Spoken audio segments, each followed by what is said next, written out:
We are in Rosen, Discrete Mathematics and its Applications, section 10.3 on graph representations and isomorphisms, and here we discuss isomorphisms. And we say that if you have two graphs, G1 and G2, they are isomorphic if there's a one-to-one and onto function, call that function f, from V1 to V2, with the property that if A and B are adjacent in G1, then, well, if and only if FA and FB are adjacent in G2. And since the function must be one-to-one and onto, that means the cardinality of the vertex sets have to be the same. If we can find such a function that preserves adjacency in the range, then we call that function an isomorphism. And if two graphs are not isomorphic, we say they are non-isomorphic. Let's look at an example. Here we have two graphs. They have 4 vertices and 4 edges each. How can we show that they are isomorphic? Well, we need to find a function from the vertex set of G to the vertex set of H. And if I say that f of u1 equals v1, what could I say about the others? I can't say that f of u2 equals v2 because u1 is adjacent to u2 in G, but v1 is not adjacent to v2 in H. But we could say that u3 is mapped to v3, and then we'll say that u2 is mapped to v4, and that leaves u4 is mapped to v2.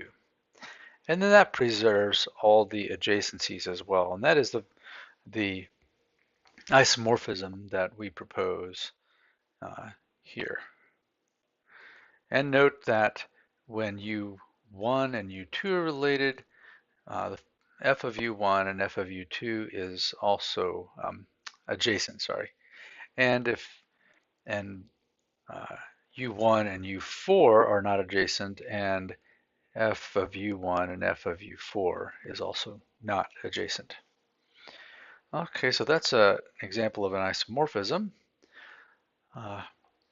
It turns out, though, that it can be very difficult to determine whether two simple graphs are isomorphic using these brute force techniques, because there's n factorial possible one-to-one and onto functions between vertex sets of graphs of size n. So the best algorithms, well, this is a textbook publication. There's been some updates for determining whether two graphs are isomorphic, have exponential worst case complexity. Sometimes it's not hard to show that two graphs are not isomorphic, and the way we do that is by finding a property that would be preserved by an isomorphism that only one of the two graphs has. And those properties are called graph invariant. There are several useful graph invariants we can look at, and we've seen a couple of them already, such as numbers of vertices. They have to be the same in order to have hope of an isomorphism.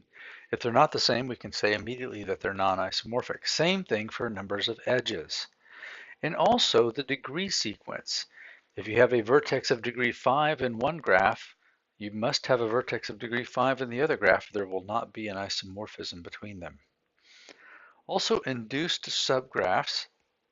If we pick a certain set of vertices, say all the vertices of degree 3, and induce the subgraphs, they should be the same or obviously isomorphic. Also, we can look for cycles in a graph. We'll look at other of these later in the chapter. Let's look at another example. We want to know whether these two graphs are isomorphic, G and H. Let's check the invariants. Both have 8 vertices and 10 edges. And also the degree sequences are the same. They both have 4 vertices of degree 2 and 4 vertices of degree 3. But it turns out that these graphs are not isomorphic. Look at A. A has degree 2, but it is adjacent to two vertices of degree 3. Uh, if there was an isomorphism, A would have to be mapped to another vertex of degree 2, but none of these vertices have two neighbors that have degree 3. All of them have only one neighbor of degree 3, so there will not be an isomorphism between these. We can leverage that to do an induced subgraph of all the vertices of degree 3, and here they are for G and H. And these subgraphs clearly are not isomorphic because one has 4 edges and one has 2 edges. So these two graphs are not isomorphic. How about these two graphs? Are they isomorphic? G and H. Let's look at their invariants. Both have 6 vertices and 7 edges. Both have 4 vertices of degree 2 and 2 vertices of degree 3. Let's see, the subgraphs consisting of all vertices of degree 2 and edges containing them are isomorphic. So is there an isomorphism? It turns out that there is.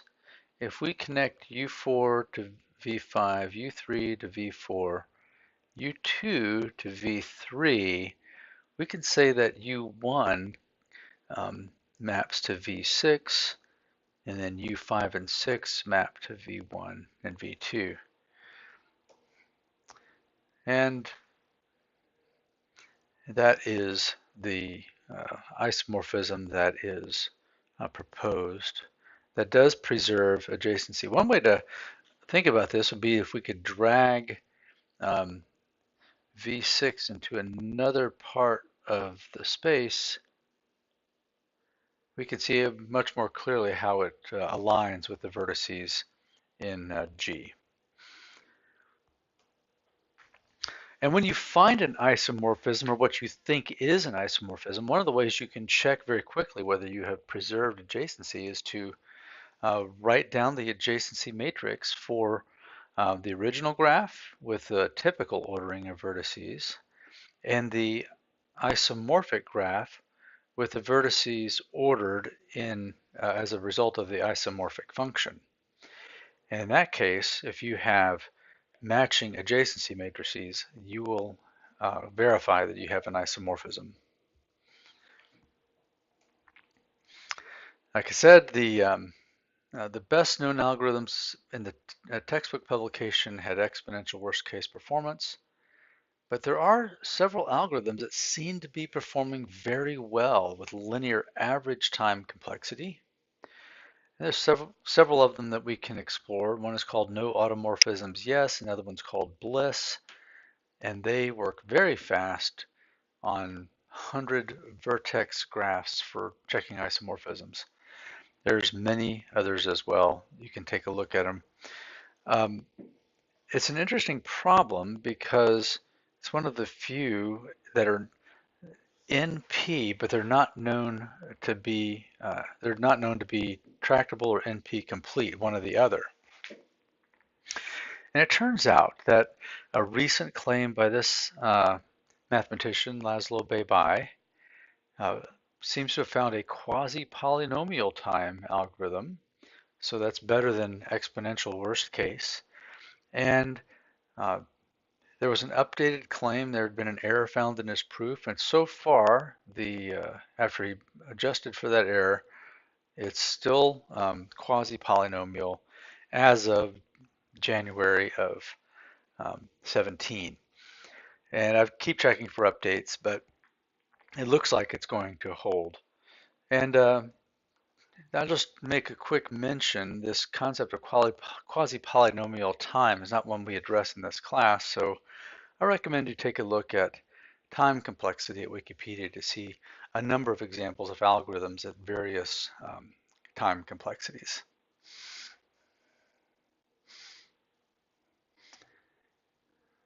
And that is our discussion of isomorphisms. Oh, there's one more thing to say, applications. How might we use these? This one's interesting. If a chemist uses molecular graphs to check for new compounds, if you have a new compound to synthesize, they can check that against a database of molecular graphs to see if it truly is new or if it's actually isomorphic to something that has already been around. Electronic circuits can be represented by graphs, and there's a number of ways you might want to check isomorphisms there. One, if you want to verify that a particular layout corresponds to the design's original schematics, or if you sent a design off to a vendor, you might want to check it when it comes back to make sure that it is isomorphic to the specification that you gave it. All right, and that is our conclusion of isomorphisms.